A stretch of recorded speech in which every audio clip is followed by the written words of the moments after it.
Okay, so I'm gonna do a quick video on how to use the Martin Systems collars that you guys have. So this is the setup for charging. Okay, so these black and red cords plug into this, which then plugs into the wall. These alligator clips clip on here. I think some of you even have the little disc, the smart charger, wireless charger for it. That's pretty self-explanatory. And then you have this guy that plugs in here.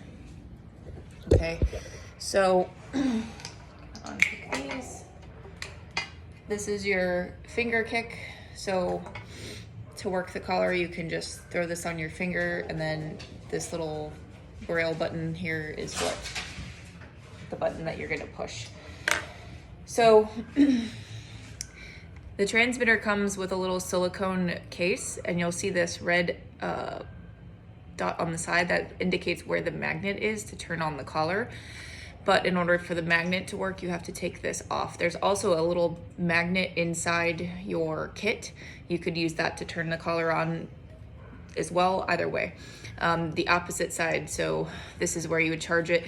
This is where the magnet is. So on here, there's a little red line. You're gonna take the magnet side and you're gonna swipe. You should hear a little doo-doo-doo, and then you're gonna see the lights flashing, okay? The lights flashing indicates that obviously it's on. This slow back and forth means that it's not in pairing mode. And then if you touch the contacts, that means that there's skin contact, okay? Now, eventually, after a minute or two, these lights will stop going no matter whether it has skin contact or not. And you could check whether it has skin contact on the Dogify app, which I will probably just show you in person. So anyway, before you put the collar on the dog, you want to just make sure that everything is working and functioning properly. So for the transmitter, you have the red button turns power on, power off. Power on, this blue button is a stim. So you can hear it and feel it, it's vibrating. I have it on the vibrate function right now. And a tone button. So in order, if that happens, so I had it on tone and vibrate, which I didn't want, so now I'm gonna turn it off, so I'm just gonna keep holding down the red button until you see there's no more like, that's tone and vibrate. And now it's just gonna do regular stem, okay? The green buttons up and down make your levels go up and down, obviously. So the thing about this is that it has two settings. So one is a high setting, one is a low setting. The only way you know, and I don't know of any dogs that are gonna need the high settings, so we always wanna be on low. So just to make sure before you put it on your dog, don't put this on your dog yet. Because if you hit this blue button, that's a stim button, okay? So you're gonna hit the red, hold down the red button, followed by the downward green button, and you should see it flashing 1. That means it's on the low levels. If I hit the red button and the up, it's gonna flash 9. That means it's on the high levels. So even if you're on the high levels and I go to level 1, that's gonna be higher than the level 9 on the low levels, if that makes sense. So you always wanna just do a double check, red button, downward green button, hold it until it's flashing 1, and you know you're on the low levels. Then you can go through 1, 2, 3, 4, whatever in the levels that you want on the low level. Now there's a nice feature on this collar called a rising stem. And the way to find out whether you're on rising stem or on continuous is you're gonna hit, again, this is why you wanna not put the collar on the dog yet, the red button and the blue button, and you're gonna hold it. You're gonna hold it down, and if you see the numbers start to rise, you know you're in rising stem. And if they stay constant, you're in constant stem. So here we go. So now they're rising. So that means now I'm in rising stem. So what happens, so let's say I start on a level 2 and I go stem and I hold down, I'll just use the finger kick for this example. I hold down the stimulus, you'll see the number starting to rise every couple seconds, okay?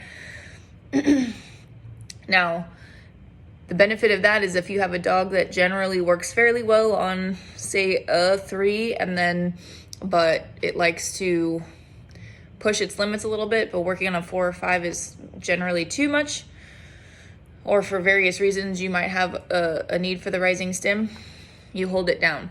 Now, if you want the number to stay constant, you're just gonna tap. So if I start at a 2 and I just tap, tap, tap, tap, then the number is gonna stay, the stimulus is gonna stay the same. Now, if I need to go rising, let's say your dog is chasing after a squirrel and you need them to stop and you need to stop, you can just hold it down and it's gonna start going up. You release, as soon as you release, the number is gonna go back, it's gonna stop. So I stopped there at a number 6.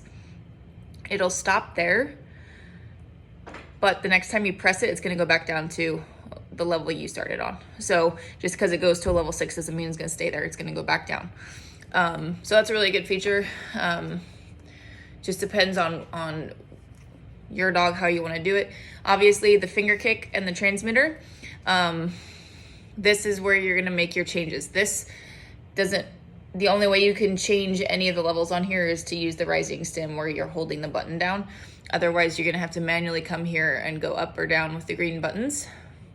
You can use this as well. Now, in order for your finger kick to work, you have to have this nearby it. So you can't like leave this on the table and go walk away and expect your finger kick to work. Just keep this, you could stick it in a pocket or whatever, but you want to make sure that you have this on you in order for the finger kick to work. You have this little lanyard, you can put it around your neck or whatever. The other aspect to this is you want to just test it before you put on, make sure it's actually working, right? So generally speaking, for me, I can feel a level 4. I can barely feel a level 3, so level 4 is pretty. So I just put it on my palm and I just hit the button and I feel a mild tingling. So I know it's working. So that's it. So generally before you put the collar on the dog, you want to make sure you're on the settings that you want. So make sure it's on the low setting, on rising or continuous stim, check that it's working. You also want to hold the transmitter behind your back. Actually, hold the finger kick behind your back with the transmitter in front and just tap it. Yeah, so you want to tap the finger kick and make sure. So it's actually interesting, if it's facing away from me, it's not working. There we go. It's because our body creates a barrier, so you just want to make sure that everything is working properly. So then in order to put this on the dog, so because this has a nice little elastic, you want the collar to be low on the neck. So you're gonna put it pretty low on the neck. It's gonna be snug, but not super, super tight, obviously. The benefit to these collars is that it has 2 sets of contacts or more. You could put more on there if you want. The more contacts you have, the more spread out the electricity is gonna be. So if there was another set of contacts on here, each individual contact is gonna feel a little bit less, if that makes sense. So basically it's the same amount of electricity goes through, but the more surface area, the less stimulation that you would feel. But as long as there is at least one pair, one black and one red making contact, then the dog will feel it. Okay, so in order to turn it back off, it's basically the same exact routine. Take this out, the magnet side, opposite of the charging side. You're just gonna swipe it along the red line of the collar, and you should hear that little doo-doo-doo. Means it's powering down, you don't see any more lights. Turn this off. And I already showed you how to charge it. So that is the gist of how to use the Martin System collars.